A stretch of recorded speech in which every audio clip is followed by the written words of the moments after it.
Atos 2, 42 a 47, e perseveravam na doutrina dos apóstolos, e na comunhão, no partir do pão e nas orações. Em cada alma havia temor, muitos prodígios e sinais eram feitos por intermédio dos apóstolos. Todos os que creram estavam juntos, e tinham tudo em comum. Vendiam suas propriedades e bens, distribuindo o produto entre todos à medida que alguém tinha necessidade. Diariamente, perseveravam unânimes no templo. Partiam pão de casa em casa e tomavam suas refeições com alegria e singeleza de coração, louvando a Deus e contando com a simpatia de todo o povo. Enquanto isso, acrescentava-lhes o Senhor dia a dia os que iam sendo salvos. Muito obrigado, Senhor, pela Tua palavra. Nos abençoa, nos ensina, nos edifica nesta manhã, te pedimos em nome de Jesus. Amém. Vamos nos sentar. A semana passada nós falamos sobre um trecho do capítulo 4, e eu estava dizendo aqui que se não fosse esse movimento da igreja, o socorro, o compartilhar a dificuldade, o partir o pão, a divisão dos bens, eles não teriam sobrevivido. Porque muito pouco depois disso, houve uma grande perseguição. E alguns ficaram não só sem o seu trabalho, mas perseguidos pelo império, sem a sua casa, sem a sua cidade. Foram dispersos por várias regiões.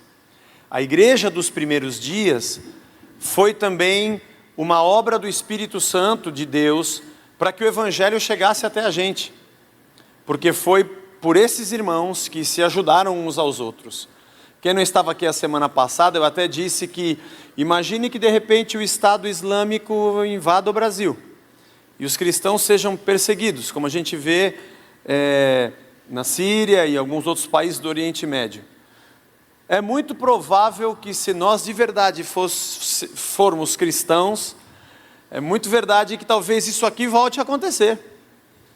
E que um vai morar na casa do outro. E quem tem, reparte com o outro. Algumas pessoas querem fazer desse fato acontecido com a igreja nos primeiros dias, como se fosse uma maquininha ou um modelo de ser igreja. Mas geralmente quem faz isso é uma liderança que espera que todos doem tudo que tem. O repartir é que não acontece muito, mas o primeiro movimento é bastante pregado. Mas isso foi algo muito espontâneo. E é exatamente esse espírito e esse sentimento que a igreja deve carregar nos dias de hoje. Como é essa vida da igreja? A sua lógica, o seu fundamento e o seu movimento. O que a gente extrai disso para os dias de hoje, para cada um de nós? Eu vou voltar um pouquinho no texto. Vamos lá. Que diz o versículo 42? Que eles perseveravam, estavam juntos na comunhão, no partir do pão, nas orações. Vou pular o 43, porque depois ele diz que eles diariamente perseveravam unânimes no templo, partiam o pão de casa em casa, tomavam suas refeições com alegria, singeleza de coração. Esses primeiros versículos, esses versículos que nós lemos agora, que eu destaquei, parece que demonstram o jeito que a igreja sentia a vida de Deus. O que Deus tinha feito nessas pessoas. Deus transformou essas pessoas em gente humana de novo. Gente de coração, gente de compaixão. Vamos nos lembrar que a salvação não é fruto do nosso, não é produto da nossa capacidade. A salvação não é troca por algo bom que fizemos, a salvação é a graça de Deus. Então dá para perceber que o Deus que nos amou primeiro, que fez o movimento primeiro da salvação, enviando o seu Filho, aquele que nos salva, é também, em segundo lugar, o que nos transforma para que sejamos assim. E depois, voltando ao verso 43, é o que nos usa. Naquela época, sinais, prodígios, como coisas sobrenaturais que possamos também ver nos dias de hoje, que também não são coisas que nós produzimos, não é mérito humano. A palavra de Deus diz que sinais e prodígios eram feitos por intermédio dos apóstolos. Eles eram instrumentos de algo que Deus desejava fazer. Isso é um destaque interessante. Muitas pessoas acham que nesse trecho esse é o versículo mais importante, que tudo o que aconteceu é para que as pessoas tivessem poder. Deus os salva, os transforma em gente generosa, depois os usa para os prodígios e sinais que Ele deseja, e me parece que o texto caminha para uma conclusão que Deus acrescentava dia a dia os que iam sendo salvos. A gente enxerga aqui um Deus missionário, um Deus que está em missão, um Deus que olha para uma humanidade perdida e a ama, que vê na queda o afastamento desse homem do plano perfeito e primeiro de Deus. Aí Deus envia da sua graça, da sua misericórdia, pelo sacrifício do seu Filho, salva esse homem perdido no pecado, cabeça perdida, pensando só em si próprio, pensando só nos seus valores, preocupado com a sua terra, com a sua grana, com quem vai casar, só está preocupado consigo. Mas esse Deus que o salva é aquele que põe do seu espírito e começa a transformá-lo. Gente que reparte, gente generosa, gente que abre a porta da sua casa, gente que doa sem que ninguém peça, gente singela, gente feliz. E essas pessoas começam a ser moldadas segundo a característica do seu Deus. Por isso nós somos um povo que tem as suas referências em Jesus Cristo, porque é na imagem dele que nós somos transformados. Por mais que eu possa admirar um personagem bíblico, e posso, por mais que eu possa admirar um irmão que comigo comunga na igreja, ou um líder qualquer da igreja, e posso, nunca nenhum deles será referência para a minha existência, porque o Espírito me transforma na imagem do Filho. E o Deus que salva e transforma, passa agora a usá-los, por intermédio deles, produz a sua obra, produz os seus sinais. Mas o objetivo de Deus, além de salvar esse homem e transformá-lo e usá-lo, é salvar todos os que forem possíveis.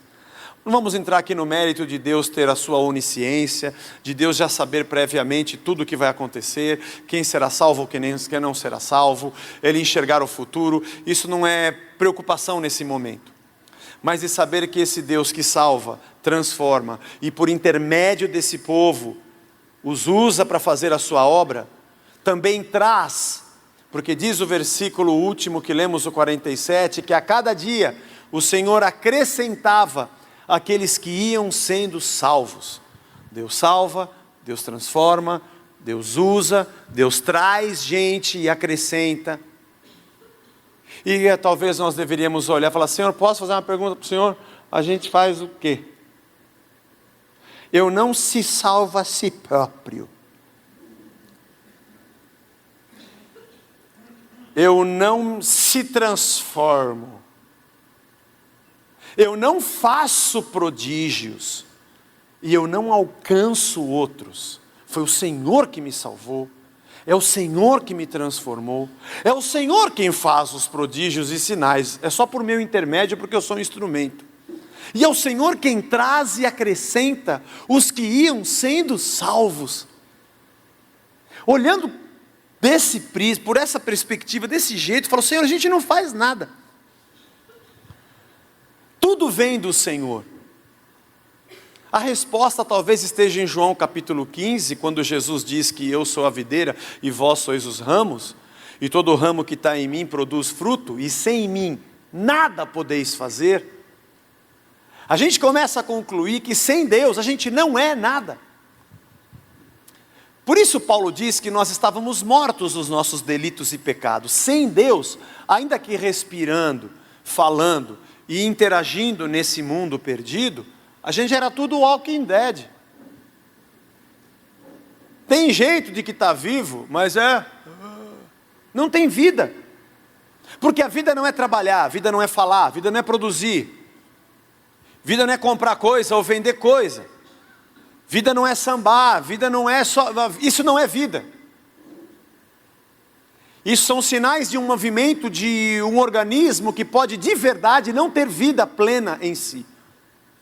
Mas foi quando Cristo nos encontrou que passamos a ter de verdade a vida na presença dele em nós. O mistério que foi revelado. Cristo dentro de nós. Essa igreja que nascia, salva, transformada, usada e acrescentada, ensina para a gente algumas coisas muito importantes. Perseveravam na doutrina dos apóstolos, na comunhão, no partir do pão e nas orações. Eu não sei quantos aqui gostam, eu gosto muito de pudim de leite condensado, não sei quantos aqui gostam de pudim de leite, pode ser que nem todos gostem, né? Eu gosto de ovo maltine, meus filhos, e gosto também de Nescau, meus filhos gostam mais de Toddy. Mas sei lá, churro com doce de leite. Eu não sei aqui quantos perseveram para comer um churro até o final.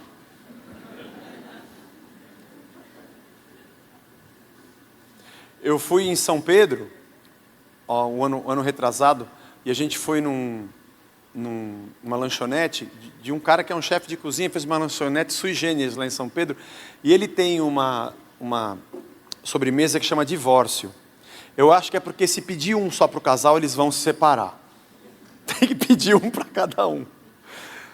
É um churro embaixo, com creme, aí tem uma torre de sorvete por cima, e com chocolate e uma calda. Eu sei que você pega aquela calda com o sorvete, a calda quente, sorvete gelado, e um pedacinho do churro que está quentinho, recém-frito, cocrante. E vai um monte de bagulho que tem, o negócio é louco, irmão. E eu confesso a você que para essas coisas não é necessário perseverança, você já percebeu, né? Não, eu estou perseverando para comer sorvete, não. Quando a gente usa o termo perseverar, é porque é algo que a gente tem que lutar para fazer. O movimento natural, pela natureza humana, é o movimento do pecado. A gente não quer estar junto, a gente não quer ter comunhão, a gente não quer naturalmente dar a mão para alguém na oração, nem olhar no olho, conversar. Alguns têm um pouco essa característica. A gente não quer repartir muito o que a gente tem, a gente quer que alguém reparta o que tem com a gente. O texto diz que eles perseveravam, primeiro na doutrina dos apóstolos. Esse termo doutrina aqui é o didaquê, do grego, é o ensino. Esses apóstolos estavam ensinando para eles tudo o que eles tinham visto de Jesus. Lembre-se que a Bíblia, o Novo Testamento, não estava escrito. Hoje nós pregamos o que foi escrito, eles pregavam o que eles tinham vivido. Contavam as histórias das parábolas, dos momentos, dos milagres, dos ensinamentos, dos discursos de Jesus, das cenas pitorescas. Imagina o Pedro dizendo, o dia que ele falou, para trás de mim, Satanás, falei uma besteira, e o povo devia dar risada. E ele dizia, porque eu quis mandar em Jesus. Tudo que eles ensinavam era a respeito dos dias que viveram com Cristo, e eles perseveravam nisso. Não é diferente hoje. Nós temos que perseverar em Cristo, falando de Cristo. Se eu te perguntar quem é Deus, você vai fechar o olho e tentar imaginar, porque Deus é Espírito, né, Zé? Como será? Não precisa, porque Ele enviou o seu Filho. É uma coisa lógica.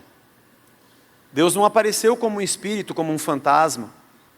Ele apareceu como um ser humano, para que nós pudéssemos ter a perfeita ideia do que é possível viver como ser humano em Deus, para que pudéssemos ver claramente as características de um ser humano que tem Deus. Ele é o Deus invisível entre nós. Vimos a sua glória como a do unigênito do Pai. É tão fácil a gente esquecer Cristo. A gente ouve pouco de Cristo. Esse é o nosso esforço e a nossa perseverança como igreja. Nosso negócio é falar de Cristo, porque Ele é o Emanuel, Ele é o Deus conosco. E muitas vezes nós nos preocupamos mais com fórmulas matemáticas, que a gente aprende, sem conferir nas Escrituras. Fórmulas do tipo, fica repetindo o que Deus te dá. Fórmula do tipo, determina, irmão. Você tem que orar e determinar. Como se você fosse Deus e Deus fosse servo.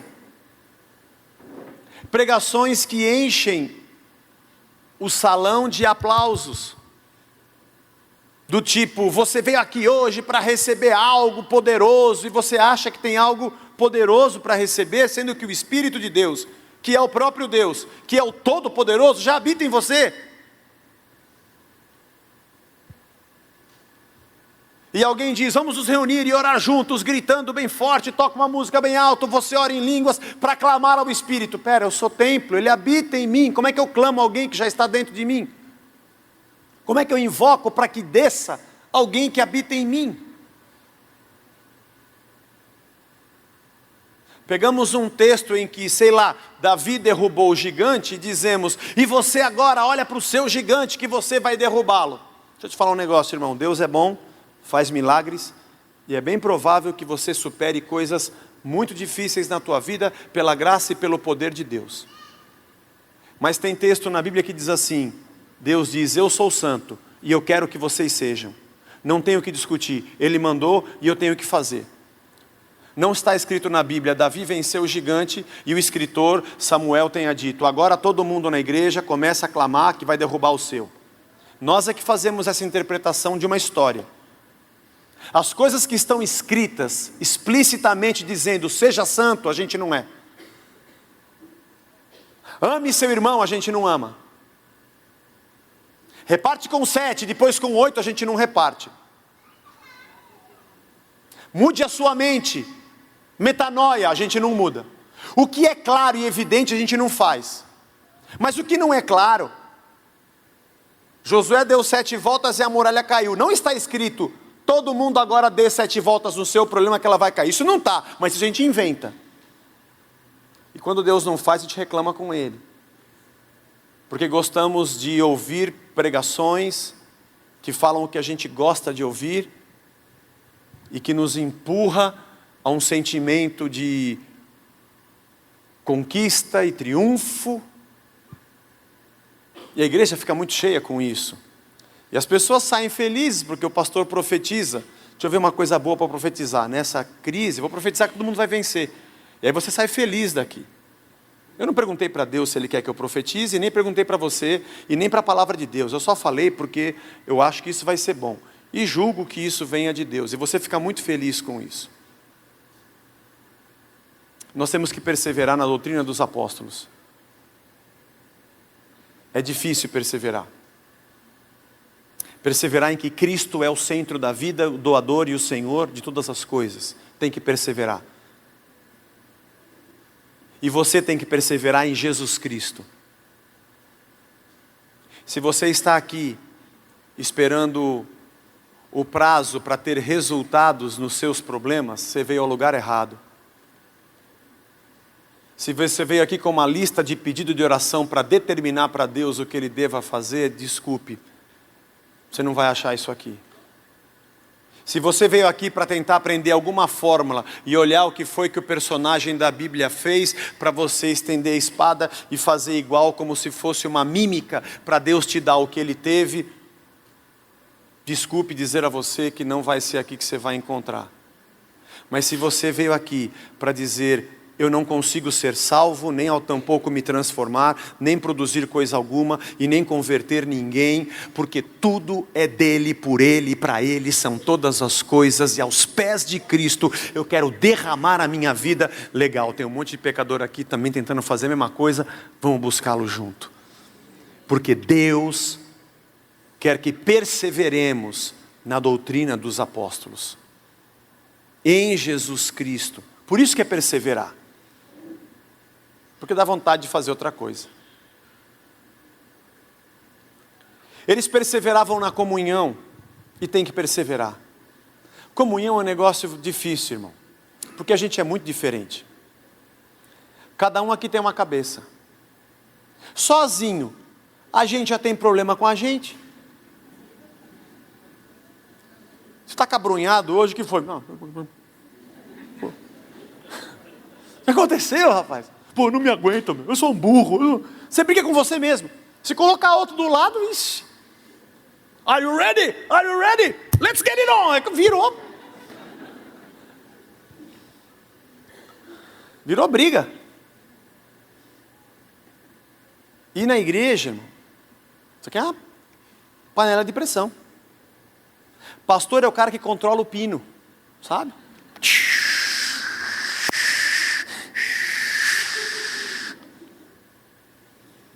Departamentos, ministérios, é sempre assim.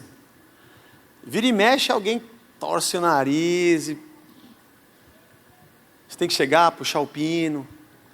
Comunhão a gente persevera. Comunhão é a gente considerar o outro mais importante que a gente. É nós abrirmos mão da nossa vontade.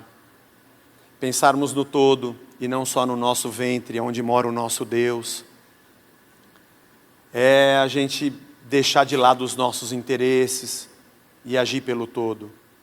É entendermos que ninguém é cabeça. Tirando Jesus, que é o cabeça, o resto é tudo o corpo. O pastor não é o cabeça da igreja, ele também é membro. Tem uma função ministerial, como qualquer outro membro tem, e cada um tem o seu papel no reino. Mas cabeça só tem um. Corpo com duas cabeças é anomalia. E tem muita gente querendo matar o cabeça que é Cristo e se colocar como cabeça da igreja. Comunhão é perseverança. Está difícil, persevera.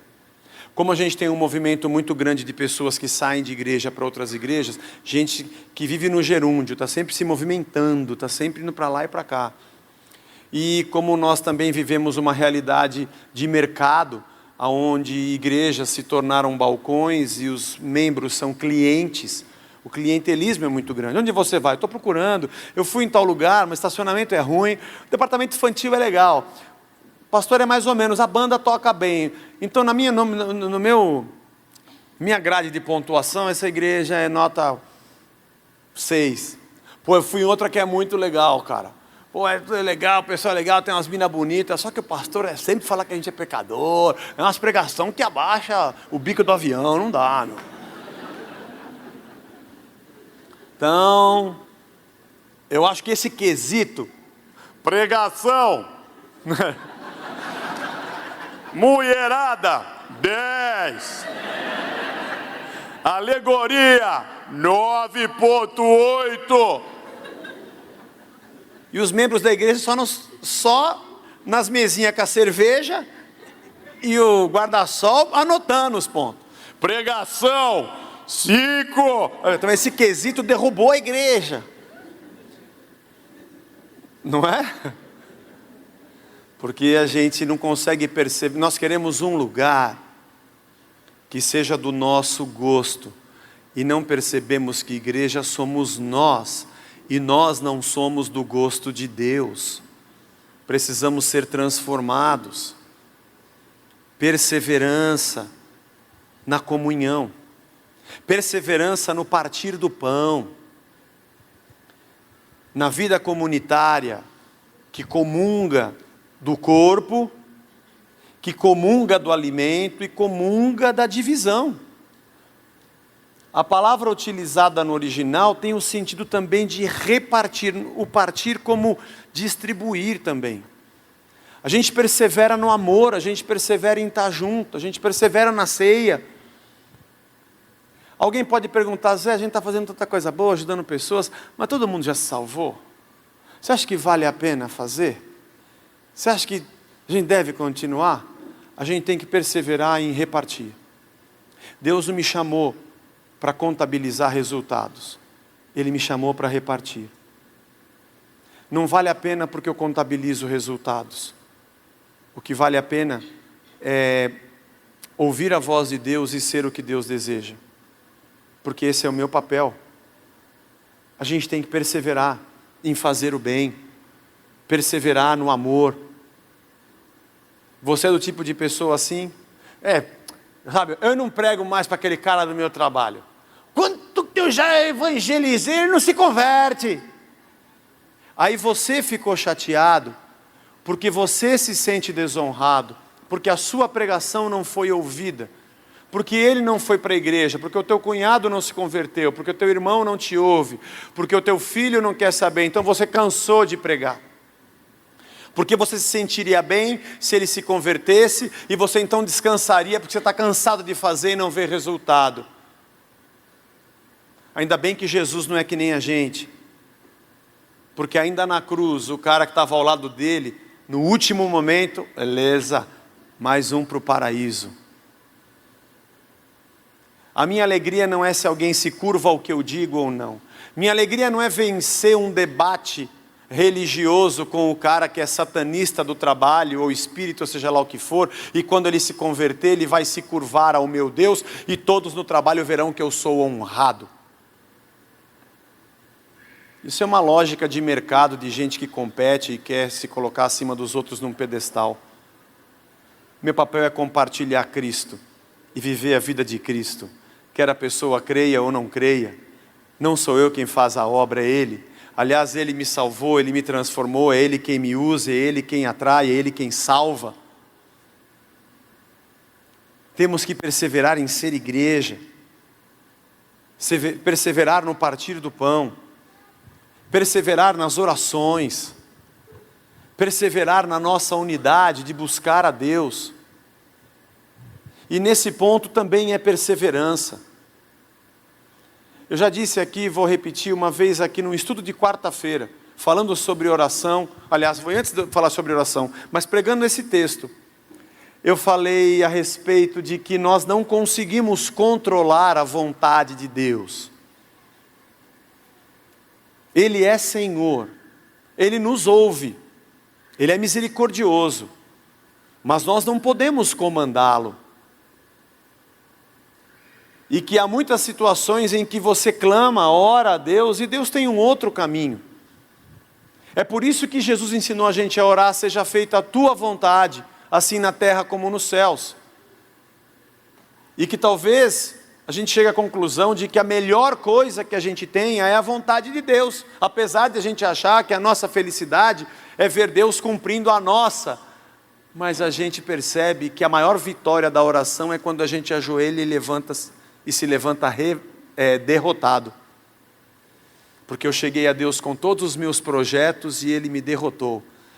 E Ele disse: eu tenho para você os meus caminhos, então meu coração se converteu. Aí uma pessoa perguntou: mas se eu oro para pedir a vontade dEle e não a minha, para que eu oro? E eu respondi: se você só ora para pedir o que você quer, pare de orar então, não precisa orar mesmo. E se você só ora para pedir, também. Se você é o tipo de filho que só consegue conversar com o seu pai quando tem alguma coisa para pedir, pare então, está certo, você está certo. Na sua espiritualidade você está correto, você não deve mais orar. Mas se você é alguém que ora para conversar com Deus porque você o ama, se você é alguém que ora para louvá-lo porque você o adora, se você é alguém que ora para conversar com Ele porque você gosta de ouvi-lo, se você também ora para pedir a Ele algo que você necessita, mas é pronto como um filho e servo a ouvir a direção dEle, se você é alguém que ora porque você estabelece uma relação de comunhão e tem alegria e prazer de estar na presença dEle, então você vai orar por muitos outros motivos, você vai perseverar na tua oração.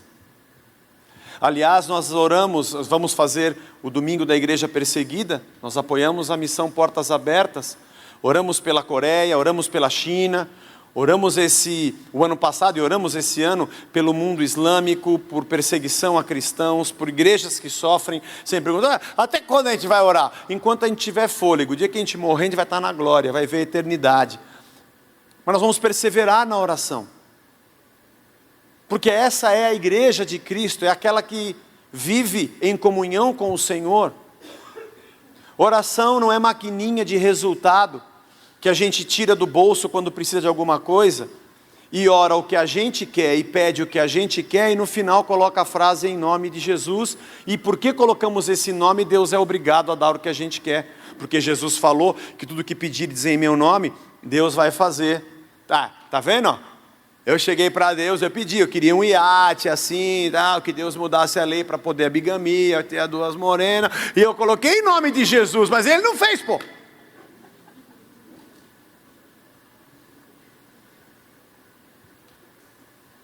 Isso é oração?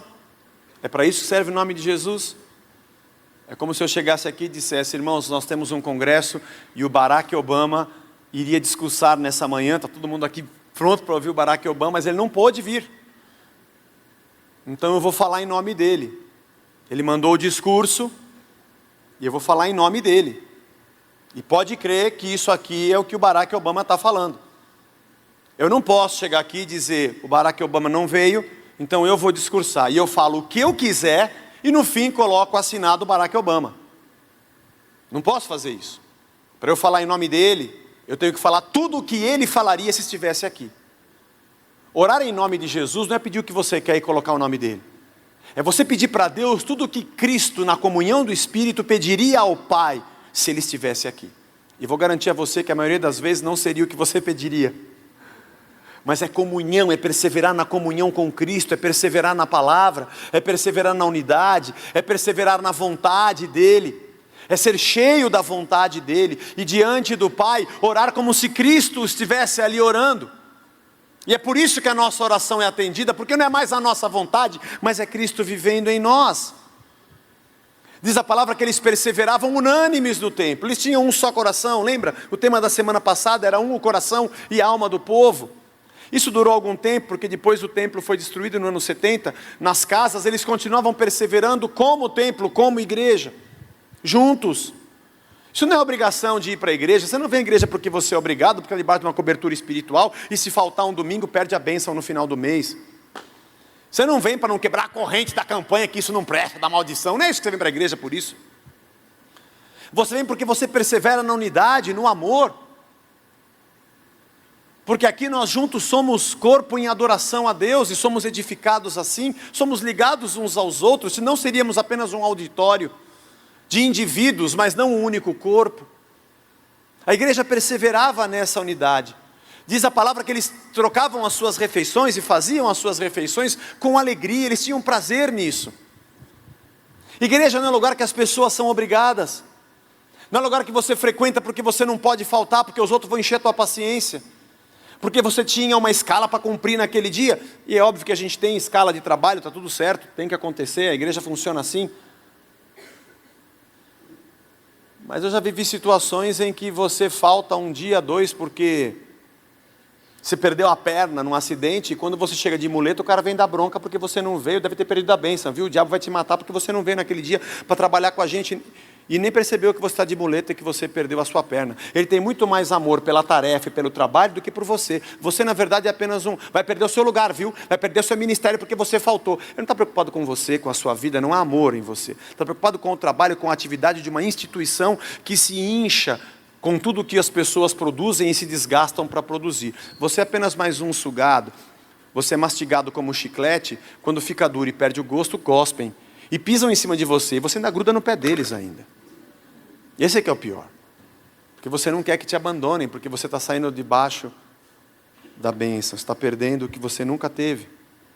Não, eles faziam isso com alegria, eles faziam isso por prazer, eles faziam isso motivados pelo sentimento de Cristo dentro de cada um, faziam suas refeições com alegria, e diz a palavra que eles tinham singeleza de coração, gente simples, gente pura. Deixe-me usar essa palavra, gente boba.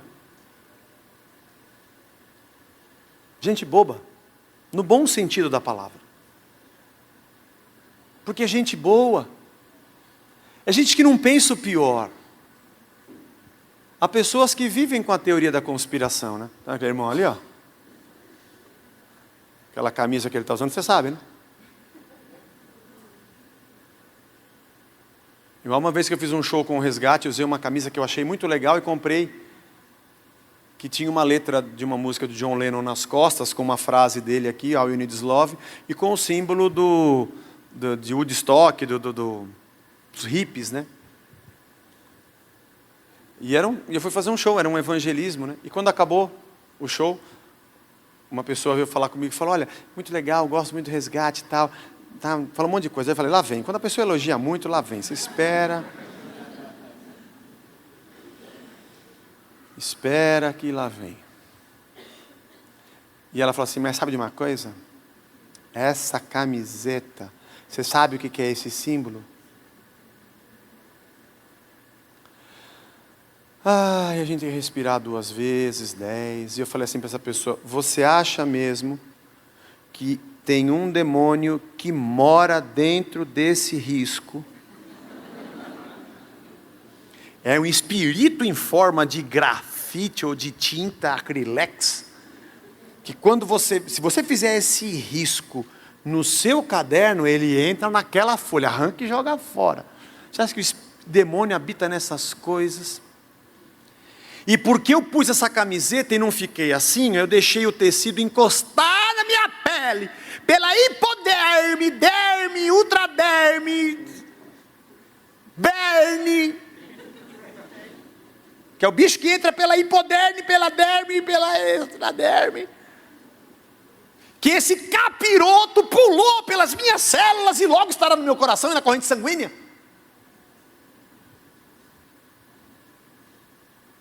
Ou será que eu estou muito mais me fazendo grego para com os gregos e bárbaro para com os bárbaros? E cantando algumas coisas meio diferentes para esse cara não me achar um ET e achar que eu sou igual a ele e poder ouvir o que eu tenho a dizer? Você acha mesmo que Deus está no seu coração porque você tem comunhão com Ele? Você tem mesmo? Eu estou de saco cheio dessas coisas, irmão. Deus é um pai maravilhoso, mas os filhos dele dão um trabalho desgraçado. Quem é o pai dessa criança aqui? Meu? Segura esse moleque. Irmãos, é assim. E tem uns evangélicos, irmão, que torra a paciência da gente.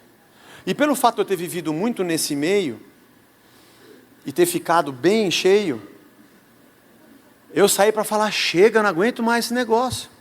Só que as pessoas acham que eu ainda sou bispo Zé, e vem me encher essa paciência, mano. Desculpe se eu tiver pouca paciência com você, é que eu não tenho nenhuma. Se eu tiver pouca, tá bom. Se eu tiver pouca paciência com você, fique feliz, agradeça a Deus pela misericórdia da pouca transformação que Ele conseguiu fazer nesse coração empedernido. Mas eu não tenho nenhuma de gente que não tem Cristo, não persevera em Cristo. É tanta crendice, que nós viramos uma macumba evangélica. Na verdade, o Zé, meu professor, fala que é boa cumba. É uma má cumba, uma boa cumba. É uma macumba cheio dessas coisas, esses simbolismos, e vazio de Cristo. A gente persevera com singeleza de coração, com simplicidade. A gente persevera com alegria, no Espírito, na palavra, na verdade. A gente persevera ouvindo a centralidade de Cristo. A gente persevera como gente simples, de coração simples, que se curva diante de Deus.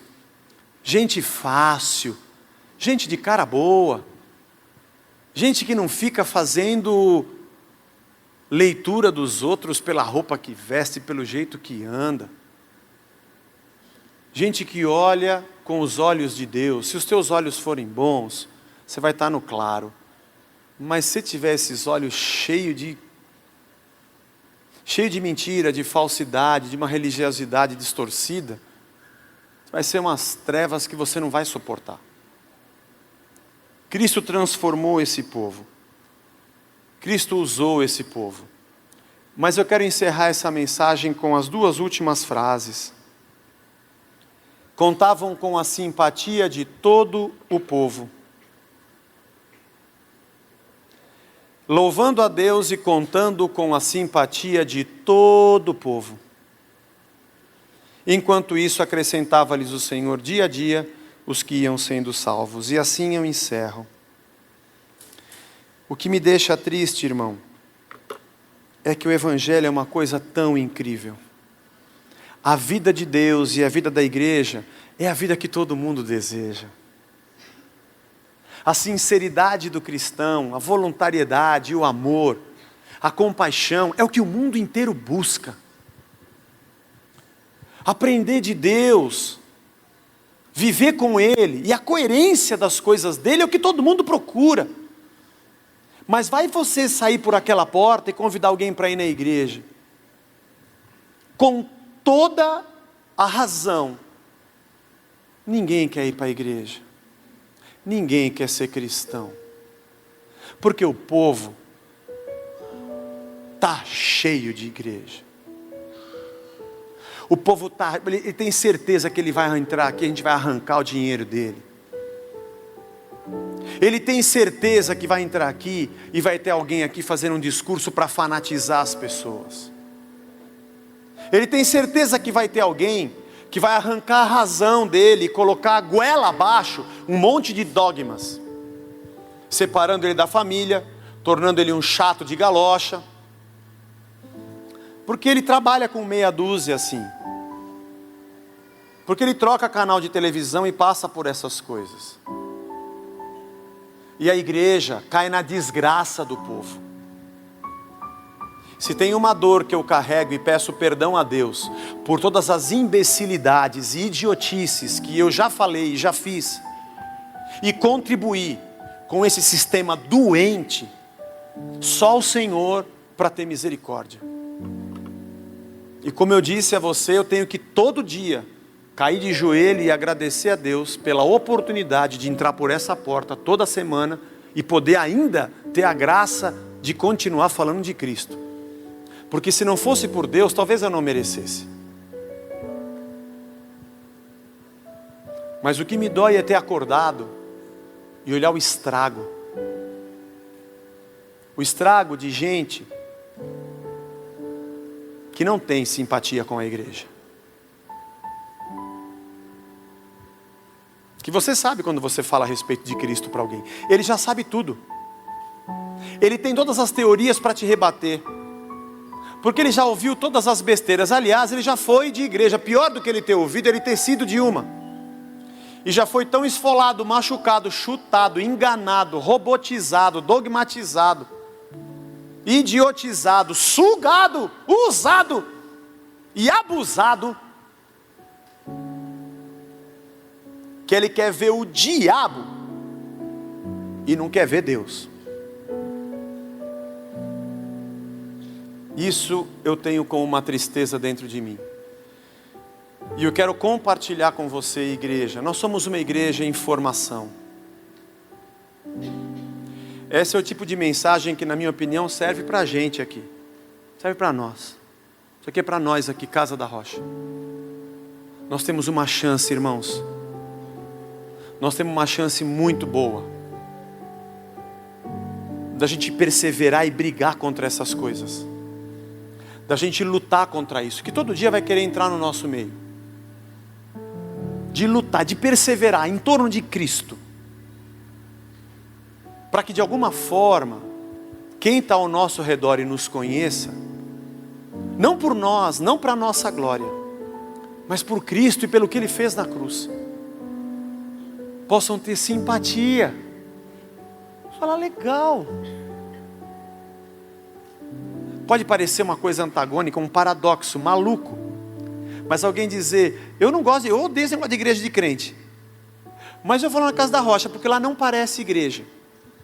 É um paradoxo, porque nós somos uma igreja, e temos o prazer de sermos a igreja de Cristo, mas diante da sociedade parece um alívio quando alguém fala para você, olha, de você eu gosto, de evangélico não. E você dizer, obrigado por não me comparar a um evangélico, apesar de nós sermos, porque nós pregamos o evangelho. É um paradoxo. Nós temos que ser a igreja de Cristo. Talvez a nossa perseverança não é só pregar Cristo para alguém.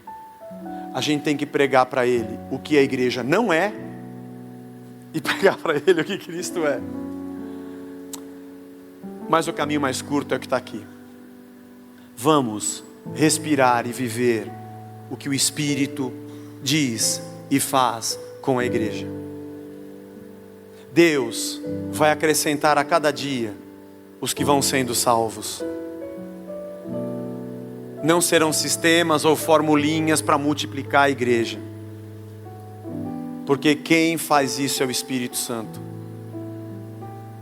Vamos viver a vida da igreja, vamos viver a vida de Deus, vamos perseverar individualmente contra nós mesmos na guerra do Espírito contra a nossa carne, na comunhão, no partir do pão, na doutrina dos apóstolos. Vamos perseverar unânimes no templo, com um só coração. Vamos perseverar com a nossa oração, com a nossa adoração, jogando de lado a nossa vontade, nos submetendo a Deus. Vamos lutar, porque é difícil todo dia se colocar debaixo da direção do Espírito, mas vamos cumprir a nossa vocação e nosso chamado para sermos igreja. Tudo que a gente aprendeu sobre o reino se torne verdade para nós em nome de Jesus. Para nós em nome de Jesus. Para nós em nome de Jesus. Para nós em nome de Jesus. Para nós